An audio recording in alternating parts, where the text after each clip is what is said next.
una gran asignatura pendiente en muchos países por dos motivos.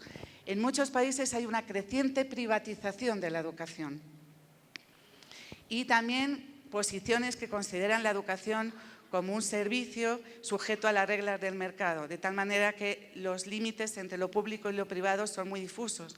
Y en muchos países la escuela pública tampoco es totalmente gratuita.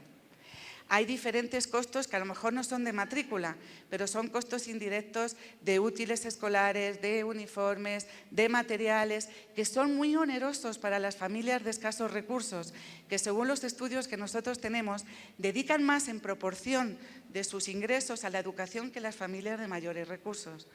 Por tanto, la transferencia también de la responsabilidad financiera a las comunidades locales y las familias y la creciente privatización están haciendo que la educación, el derecho a la educación, no se pueda ejercer por obstáculos económicos.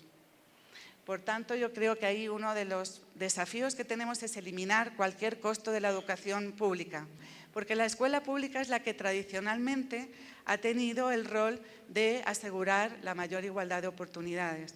Por tanto, también tenemos que mejorar la calidad de la educación pública de tal manera, porque muchos padres a veces no eligen la escuela pública porque piensan que es de mala calidad, no por otros motivos. Otros padres eligen otras escuelas por otro tipo de razones, pero hay veces que se elige la escuela que no es pública por un tema de que no tenga calidad.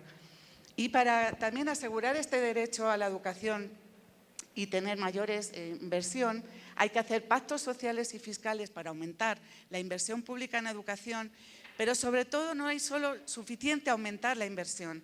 Hay que hacer una redistribución equitativa de los recursos financieros, tecnológicos, humanos, estimando el distinto costo que supone ofrecer una educación de calidad en diferentes contextos y a grupos de personas. No es lo mismo ofrecer una educación de calidad, no cuesta lo mismo en una zona rural aislada, donde además tengo niños que hablan otras lenguas, etcétera, que en una zona urbana. Luego, los costos de ofrecer una educación de calidad no son los mismos y a veces los presupuestos son de asignación plana y no se consideran las diferencias de necesidades de contextos y de escuelas. El tercer elemento del derecho a la educación es el derecho a la no discriminación. Para que cualquier derecho sea garantizado con justicia, se tiene que reconocer y aplicar a todas las personas sin ningún tipo de discriminación. El sistema de Naciones Unidas ha desarrollado diferentes convenciones para asegurar la igualdad de derechos de aquellos grupos que son minoritarios en la sociedad o que tienen menor poder dentro de la sociedad. Tenemos la Convención de la discriminación contra toda forma de discriminación contra la mujer, la Convención reciente de las personas con discapacidad, la Convención contra la discriminación racial, y en todas esas convenciones hay artículos referidos a la educación. Y saben bien que en la medida que los países adoptan esas convenciones, están obligados a incorporar en sus legislaciones nacionales esos elementos de las convenciones que han firmado. Y hay una convención que no se conoce mucho, que es de la UNESCO, que es la Convención contra toda forma de discriminación en la educación, que es una convención del año 1960, pero que no se conoce y hay que volverla a revitalizar, porque a pesar de ser de los años 60 es totalmente vigente hoy en día.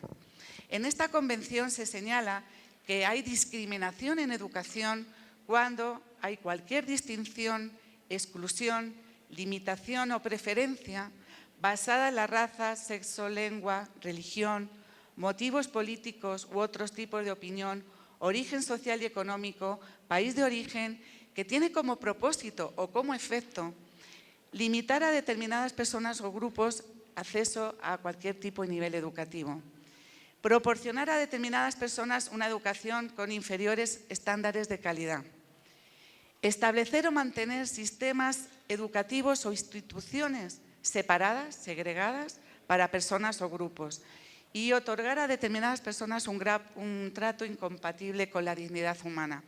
Si nosotros vemos estos 4 elementos de discriminación, todavía tenemos mucho que hacer en todos los países del mundo para avanzar realmente a la no discriminación. La discriminación es intolerable, pero nos vamos acostumbrando a que se naturalizan ciertas discriminaciones.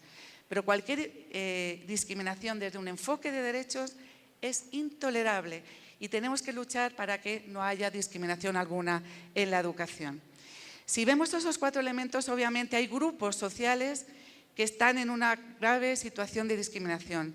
Los niños y niñas que viven en contextos de pobreza, que viven en zonas aisladas, que pertenecen a pueblos originarios, etcétera, son los que menos acceden a la educación de la primera infancia, que es donde se crean las bases de la igualdad, los que menos concluyen la secundaria y, por tanto, también acceden menos a la educación superior, son los que menos, a veces también tienen menores logros de aprendizaje. Tenemos también todavía sistemas o escuelas segmentadas y segregadas. La segmentación más fuerte en América Latina es por origen socioeconómico. Pero eso no es culpa de la educación. En el fondo, eso es una cuestión que está en la sociedad. La sociedad está muy segmentada, muy estratificada y, por tanto, las escuelas reproducen esa segmentación que hay en la propia sociedad.